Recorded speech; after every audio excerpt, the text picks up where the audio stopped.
Dubai میں تھا اور ایک لیڈی ڈاکٹر نے مجھے اپنا ڈرائیور رکھ لیا۔ وہ مجھ پر بہت مہربان تھی، اپنے گھر میں رکھا کیونکہ وہ اکیلی رہتی تھی۔ لیکن عجیب بات یہ تھی کہ رات کو ہلکی ہلکی کسی کی آوازیں آتی تھیں، اور ایک دن میں اپنی مالکن کے کمرے کے قریب گیا تو مجھے کسی کے چلانے کی آواز آئی اور میں مالکن کے کمرے میں چلا گیا، اور جو منظر میرے سامنے تھا میری تو روح لرز گئی، کیونکہ معصوم سے بھولے بھالے دکھنے والے چہرے کبھی کبھی اندر سے بہت ہی گھناؤنے ہوتے ہیں۔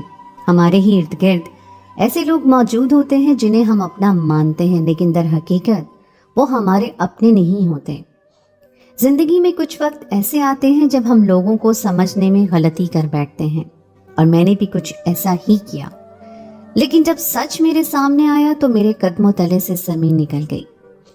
دبئی میں گرمی جب شدت اختیار کرتی تو برداشت کرنا مشکل ہو جاتا۔ گھر پوری طرح ایئر کنڈیشن ہونے کے باوجود بھی مجھے اپنا دم گھٹتا ہوا محسوس ہوتا۔ رات کو بھی سانس لینا مشکل لگتا، اور اسی لیے میں اپنے کمرے سے نکل کر سارے گھر میں ٹہلنے لگتا۔ آج رات بھی گرمی پوری زوروں پر تھی اور مجھے ایک پل کے لیے بھی سکون نہیں آ رہا تھا۔ میں اپنے کمرے سے نکل گیا اور یوں ہی چہل قدمی کرنے لگا کہ جب مجھے ایسا محسوس ہوا جیسے میری مالکن کے کمرے سے دبی دبی سی آوازیں آ رہی ہوں۔ میں حیران رہ گیا کیونکہ گھر میں رات کو میری مالکن اور میرے سوا اور کوئی نہیں ہوتا تھا۔ شاید مجھے وہم ہو گیا تھا۔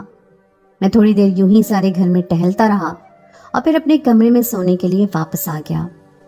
یہ ایک بڑا سا گھر تھا جہاں میں اپنی مالکن کے ساتھ ہی رہائش پذیر تھا، کیونکہ میں پاکستان سے آیا تھا اور مالکن نے برے وقتوں میں مجھ پر رحم کھا کر مجھے ڈرائیور رکھ لیا تھا۔ میرے پاس رہنے کی کوئی جگہ نہیں تھی اور مالکن نے خود ہی مجھے اپنے گھر میں جگہ دی تھی، لیکن آج پہلی دفعہ مجھے کسی اور کی بھی موجودگی کا احساس ہوا تھا۔ میں نے فوراً ہی اپنے ذہن میں آنے والے خیالات کو جھٹک دیا۔ شاید مالکن کسی سے فون پر بات کر رہی تھی، ہو سکتا ہے فون سپیکر پر ہو۔ میری مالکن ایک مشہور لیڈی ڈاکٹر تھی اور ایک ہاسپٹل میں نوکری کرتی تھی۔ شاید ہاسپٹل سے ہی کسی کا فون آیا ہو۔ مالکن بہت ہی رحم دل اور نیک عورت تھی، اپنے مریضوں کی خاطر جان دیتی تھی۔ میں نے مالکن میں گزرے 6 مہینوں میں کوئی برائی نہیں دیکھی تھی۔ اگلی رات میں گرمی نے مجھے پھر بے چین کیا اور میں یہاں سے وہاں چکر کاٹنے لگا۔ ایک دفعہ پھر میں مالکن کے کمرے کے قریب پہنچا تو مجھے آواز سنائی دی۔ یہ فون کے سپیکر کی آواز محسوس نہیں ہو رہی تھی، ایسا لگ رہا تھا جیسے مالکن کے کمرے میں کوئی موجود ہے۔ دبی دبی سرگوشیوں نے میرے اندر تجسس پیدا کر دیا تھا، لیکن میں ایک معمولی سا ملازم تھا اور مجھ میں اتنی ہمت نہیں تھی کہ رات کے اس پہر میں مالکن کے کمرے کے قریب بھی جاتا۔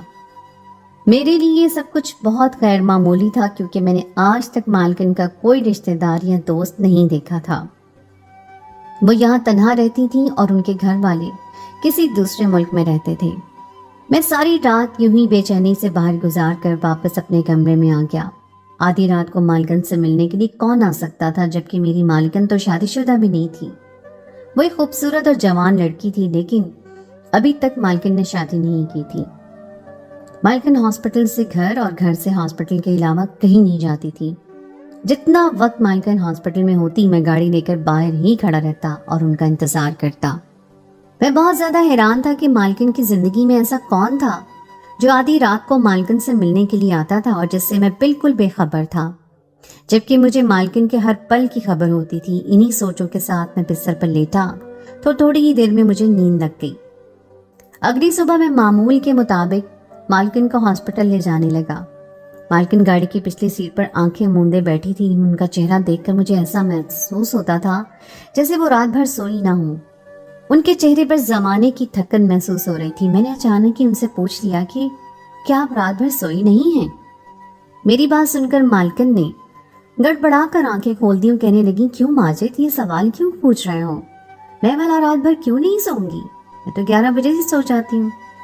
ہاسپٹل میں کام کرنے کے لیے مجھے پوری نیند کی ضرورت ہوتی ہے، اس لیے رات کو میں بالکل نہیں جاگتی۔ مالکن کی بات سن کر میں ہکا اور بکا رہ گیا، کیونکہ مجھے اچھی طرح معلوم تھا کہ مالکن رات کو سو نہیں رہی تھی۔ لیکن مالکن نے تو سرے سے ہی جھوٹ بولا تھا۔ مالکن کو بھلا مجھ سے جھوٹ بولنے کی کیا ضرورت پیش آ گئی تھی؟ میں نے ایک گہری نظر مالکن کے چہرے پر ڈالی جو اب شیشے سے باہر دیکھتے ہوئے کچھ سوچ رہی تھی۔ ہاسپٹل آ گیا تھا اور مالکن گاڑی سے اتر کر ہاسپٹل کے اندر چلی گئی تھی، لیکن میں گاڑی میں بیٹھ کر مالکن کے جھوٹ کے بارے میں سوچ رہا تھا۔ میں ایک معمولی سا ملازم تھا اور مالکن کو مجھ سے جھوٹ بولنے کی بالکل بھی ضرورت نہیں تھی۔ یقیناً کوئی نہ کوئی ایسی بات تھی جو مالکن چھپانے کی کوشش کر رہی تھی۔ میرے ذہن میں مالکن کے لیے جو خیال آ رہا تھا میں وہ سوچنا بھی نہیں چاہتا تھا، کیونکہ میری نظر میں مالکن ایک باحیا اور با کردار عورت تھی۔